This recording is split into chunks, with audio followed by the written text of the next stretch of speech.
माझे नाव सरतापे अभिनव अमोल। माझ्या शाळेचे नाव महाराष्ट्र विद्यालय निलंगा। माझ्या प्रयोगाचे नाव प्लास्टिकला नाही म्हणूया। वाढते प्लास्टिक हे सध्या जगातील एक मोठी समस्या आहे। प्लास्टिकचा वापर पूर्ण बंद करू शकत नाही, पण वापर कमी केला तरी लाखो टन कचरा दररोज जमा होतो। तो आपण वेगळा न केल्यामुळे तो तसाच जाळला जातो, त्यामुळे प्रदूषण होते। यासाठी माझी कल्पना अशी आहे की प्रत्येक गावात प्लास्टिक स्टेशन असावेत। त्या ठिकाणी वेस्ट प्लास्टिक गोळा केले जावे। प्लास्टिकचा कचरा दिल्यानंतर त्यांना काहीतरी मोबदला, ऑफर किंवा सोयी मोफत दिल्या जाव्यात।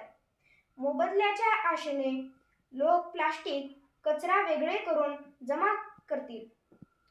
आपल्या सर्वांना माहीत आहे, प्लास्टिकचे सहज विघटन होत नाही। प्लास्टिक आपल्या सर्वांसाठी घातक आहे। वेस्ट प्लास्टिक कचऱ्यातील प्लास्टिक वेगळे करून त्याचा पुनर्वापर करू शकतो। उदाहरणार्थ, रस्ते बांधकामात, इंधन निर्मितीत, घरगुती वापर आणि हस्तकला निर्मितीमध्ये, शाळेतील सजावट वस्तू निर्मितीमध्ये, वेगवेगळ्या उद्योगधंद्यांमध्ये प्लास्टिकचा पुनर्वापर करून प्रदूषण टाळता येते व प्रदूषणमुक्त भारत बनवण्यात आपण योगदान देऊ शकतो। धन्यवाद।